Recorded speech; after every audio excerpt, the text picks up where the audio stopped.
Good morning and very welcome to our webinar series, License to Cure for Device Development.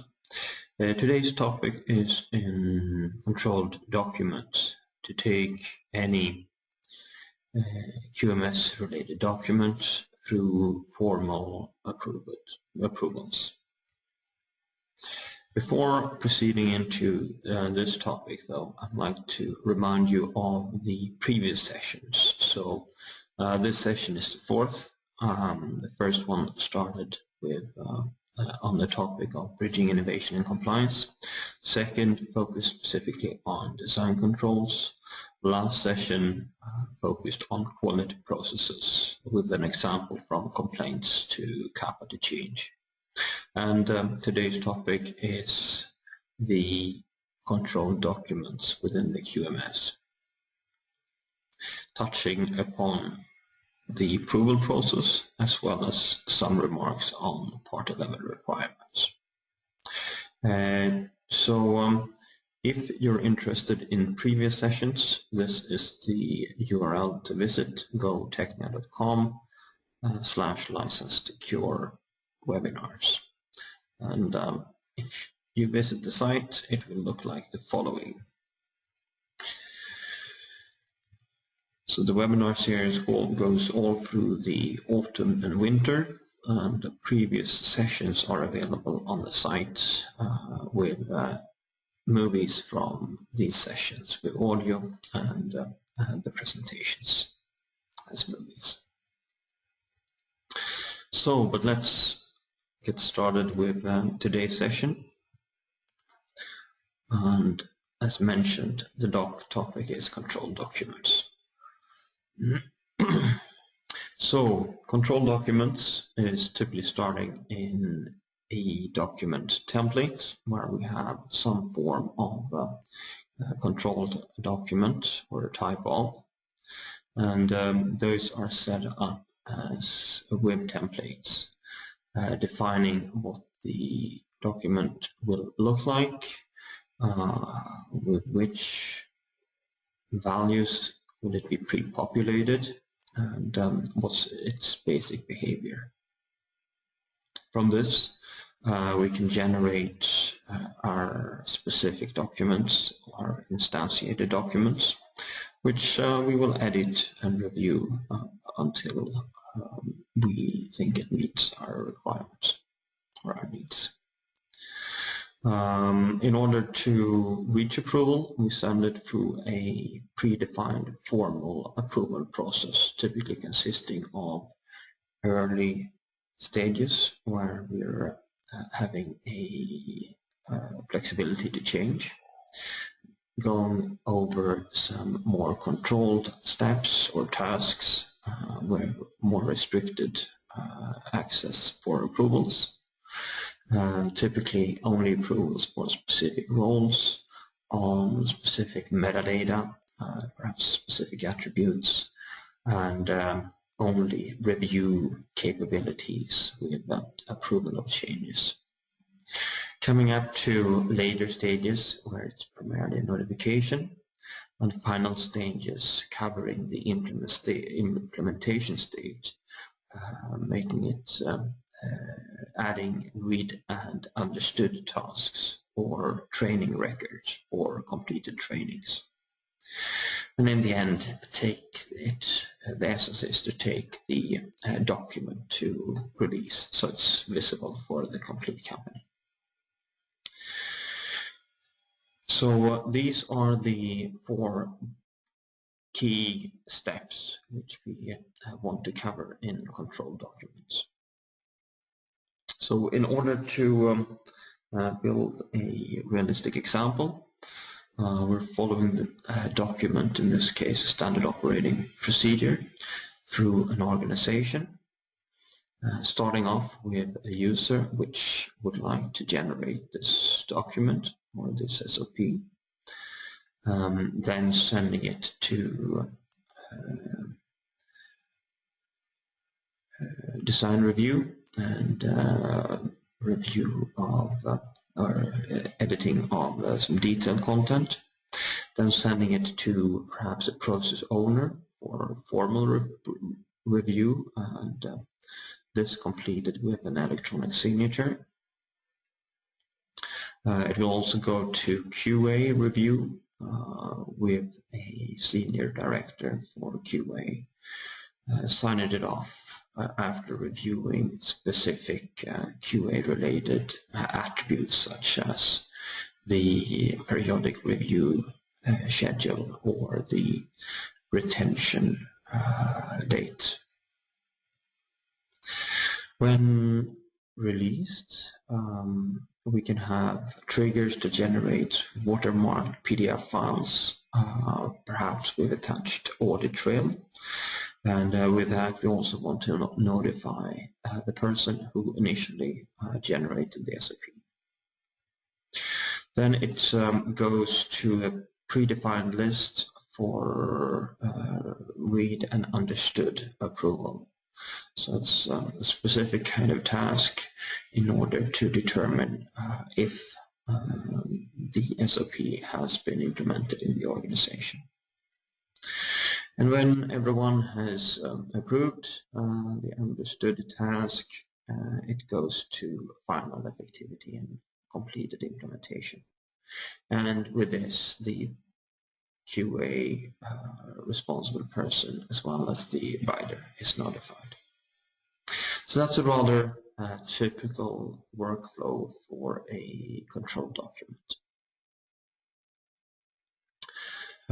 For this, we have different users, and we're having a writer username called writer, and that's determined through name. We could have a process owner, and that's our second user, which is actually defined by role. So when assigning this task, we have a predefined task which can only be assigned to process owners. Then it's sent off to the senior director for QA and RA. That person is also identified through role. Then we have QA document control, which is a group. The group behavior is somewhat special. It can be defined for anyone in the group or to all in the group, which means if it has to be approved by anyone, it's approved by one of perhaps 8 people. But if it needs to be approved by all, it has, of course, every one of those involved have to complete the approval, and not until then the task continues. We will use a reader user, and that's defined as a user. And then in the end, we'll have an implementation team, which is defined as a set of different groups. We can use the web client, and that's what we will use all through this demonstration. But we can, of course, also use mobile client and do the approval on that mobile client.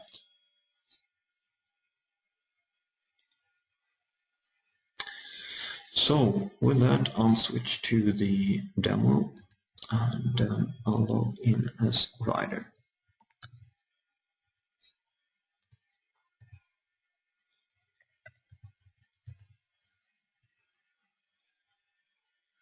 So this is the first user in the workflow, and her task will be to generate a document from a document template. In this case, I want to generate the standard operating procedure.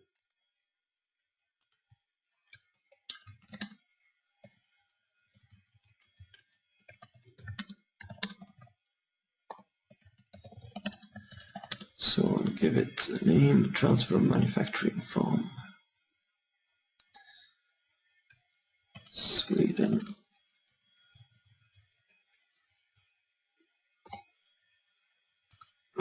Sweden to Mexico.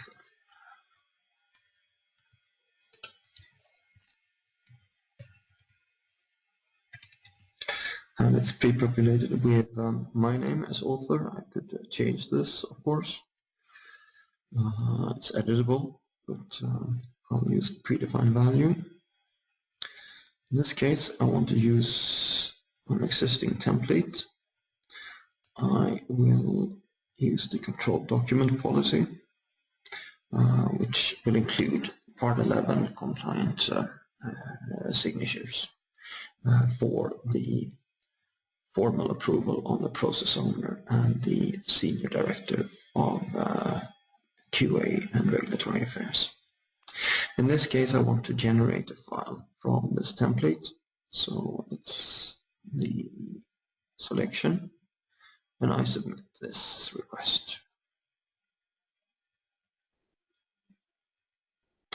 Okay, so it generated this SOP, and we can see here that it's in preliminary stage, the first stage. And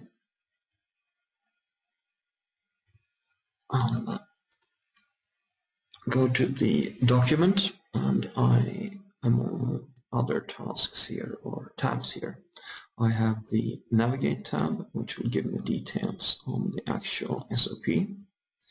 And here I can edit the file, so I will check it out. When checking out, it protects the file from other users, so only me as creator can edit this file in this stage. We can see here that it's already been populated with some predefined metadata, such as the title and the username here. So in this case, I'll add some text, and I store the file, and I close the file. So the system automatically detects my change, and I select check in, so show edit, and it checks in the newly created file.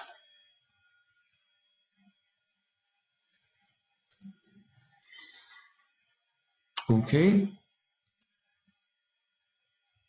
but in this case, I'd like to route it through my organization for approval. And just for clarity, I'm creating an initial task for myself for review and edit. I'll send it to process view to process owner, and this would typically be the manufacturing process owner in this case. Send for QA review. This is for the senior director of QA and regulatory affairs. Then we will send the release notification to a group of people. So these are the document review team. Then it will be routed for a number of readers. And of course, in reality, this might be a number of groups. And in the end, we'll send it to an implementation team, a larger group, for. So assume that I'm satisfied with this, I submit, and I start the workflow. Let's have a look. This is what it looks like. First task is review and edit details, and then it will go past the process owner, past the senior director, and on to the QA document control team. Then it goes to the read and understood tasks, and then final filing for a completed implementation. So with this, I will go to the task,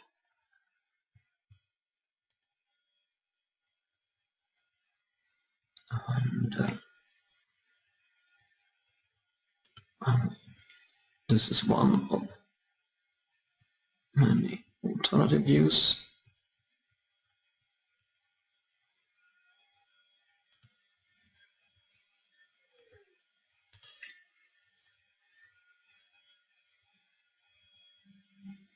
And I will go to this one here. Initial design. Initial.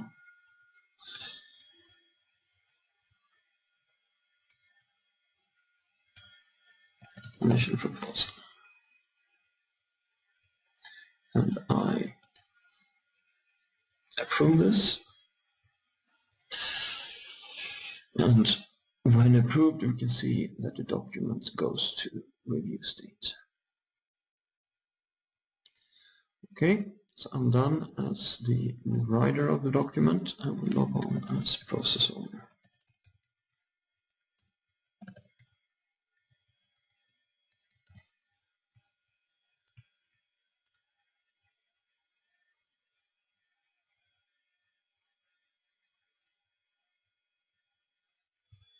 Okay, I have quite a set of different tasks in my inbox here. I can see that some of them are overdue, that they're already late. And these are some tasks of an old route which is still active. Some of them are soon to be due, and these are marked as yellow. And some of them are still new, and these are marked as green. And as you can see, the latest task here, the process review with the latest SOP, is still green. So I open up my task, and what I'll do is I'll actually have a look at the SOP, and in this case I also want to check it out, and I'll store a copy of this one on my desktop, and I want to do my changes. Track changes.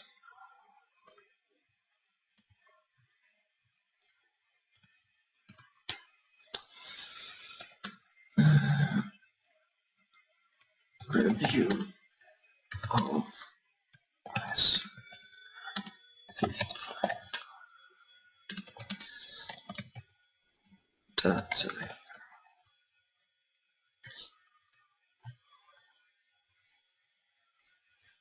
So I have performed a review remark here,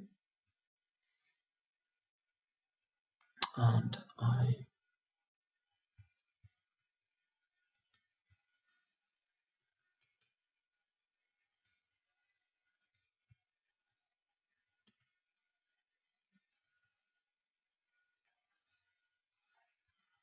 so let's see.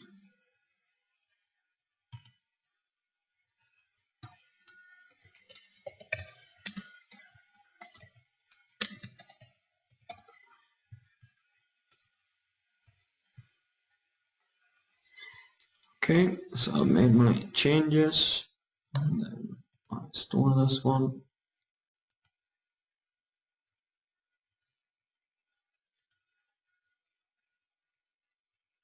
And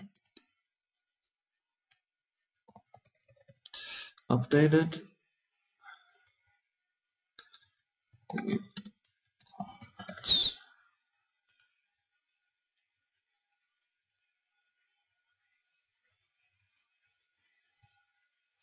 Okay.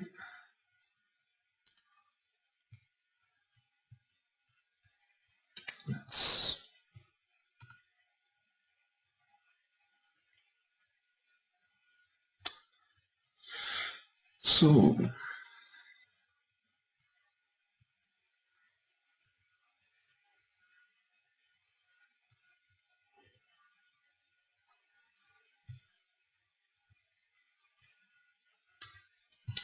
I go over to the task again.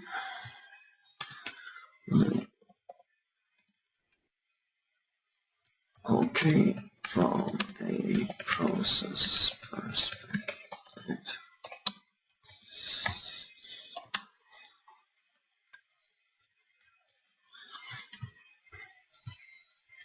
reviewed and approved. My user is process owner. In this case, I need to confirm my name again and my password. So this is a dual signature.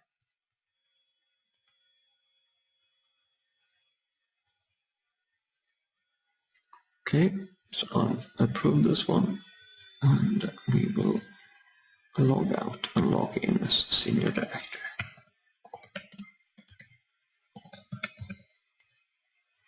This is the senior director for QA and regulatory affairs.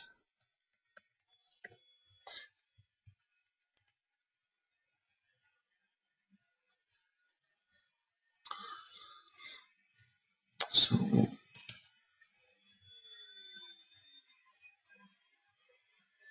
in this case, we can see that there are still periodic review dates unset. So we fill in the values here. So we would like to have a periodic review in 6 months from now.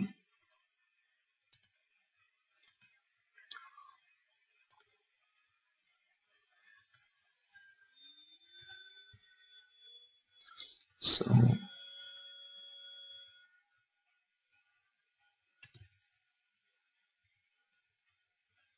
this will be the recurring date. Let's set this properly.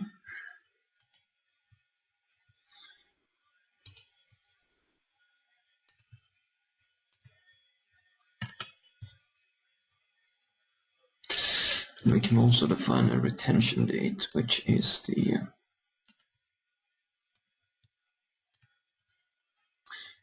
date when the document will be removed from availability in the system. So it's a best before date. Okay. We are satisfied with these settings. So store these ones and go to the SOP. And in this case, we would like to take out the document. Since we are having the proper authorities, we would like to review this file.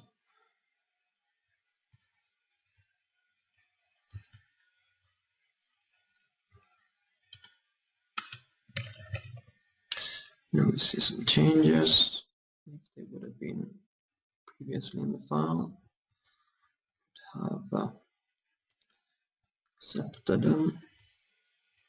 So this is just to show you that in this stage, with the appropriate access rights, we're allowed to introduce changes and approve changes in the document, even though we're not changing the actual contents. Storing the file, closing the file, and we're checking in approved post changes.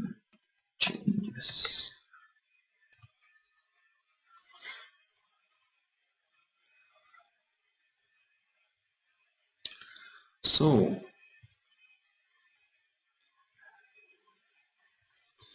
also here, go to the task.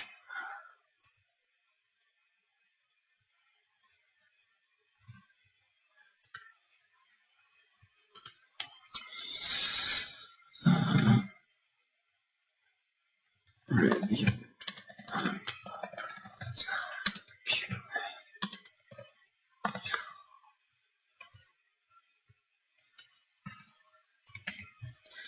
okay, my username is senior password.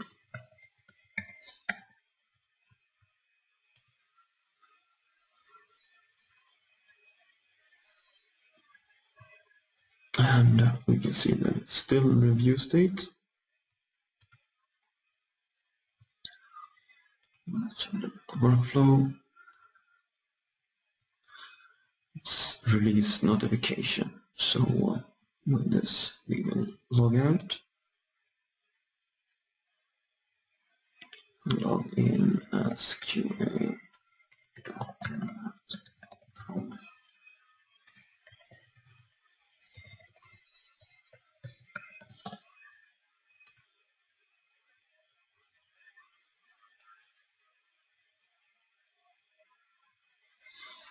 Okay, so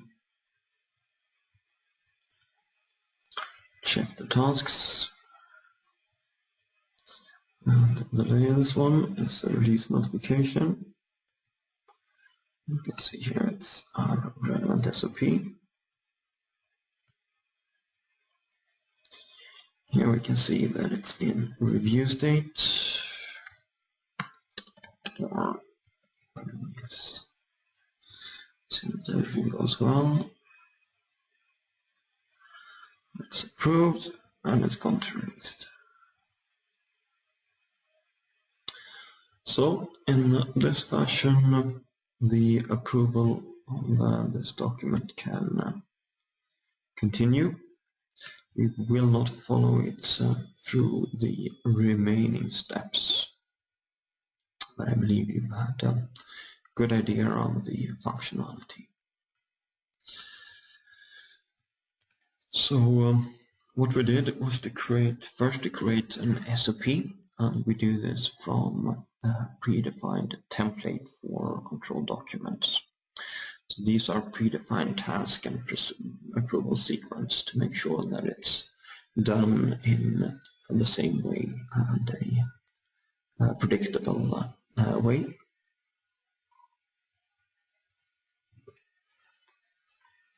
And we're assigning a workflow as well as a document template to run the approval through the organization.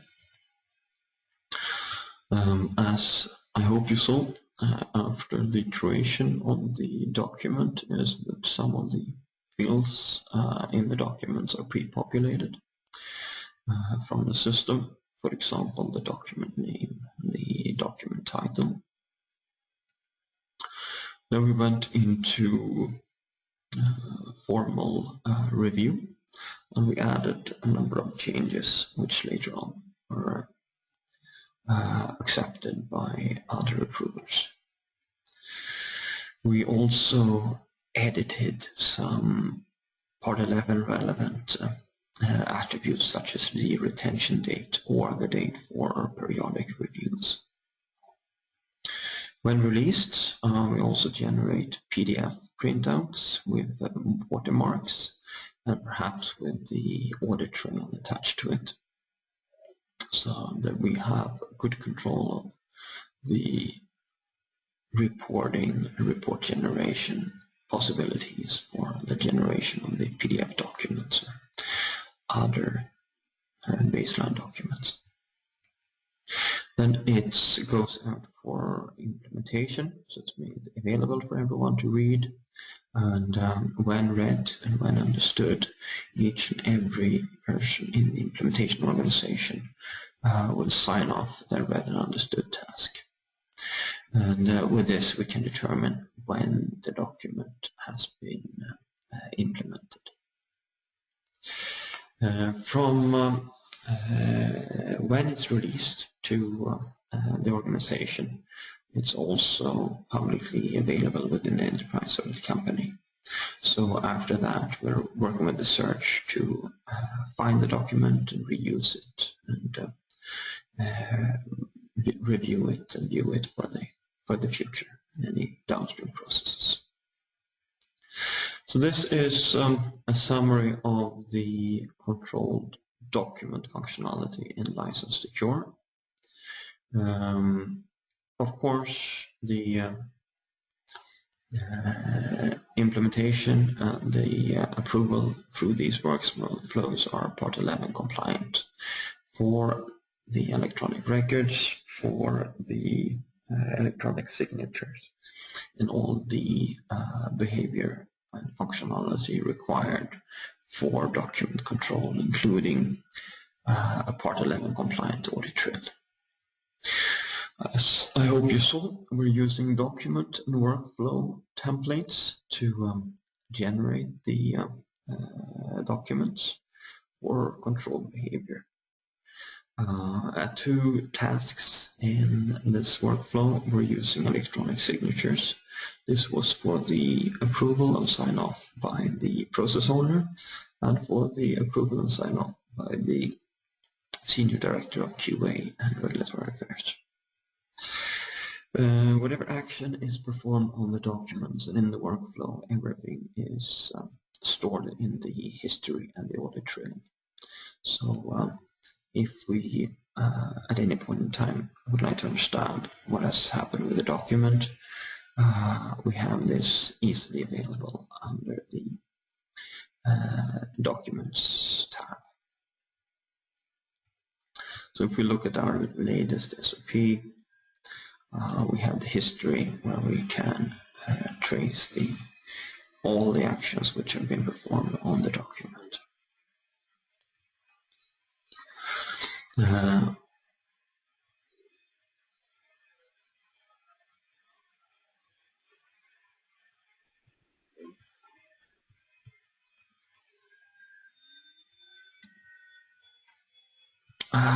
Functionality which was not pointed out in our workflow, but for certainly is a relevance for License Secure, is the related processes functionality.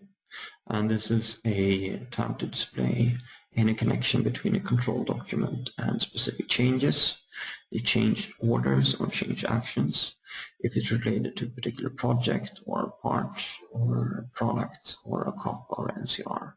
So this navigation from a control document to the other items we handle in our change process or development process is a very helpful navigation tool to understand the contents on which the control document is used. We also pointed out some Part 11 specific functions such as the definition of retention dates and the definition of periodic reviews. Search capabilities, typically what we recommend is the so-called 6W tag search, which is a search where we categorize our findings, so you can drill down for selecting from different tags to identify a specific search result. With this, I'd like to finish this session, a fairly short session today. Unfortunately, you cannot request or ask live questions today, so I'll ask you to email the questions and you will get a response within 24 hours on any emailed topic. And also feel free to give me a call on any time on the contents of this webinar.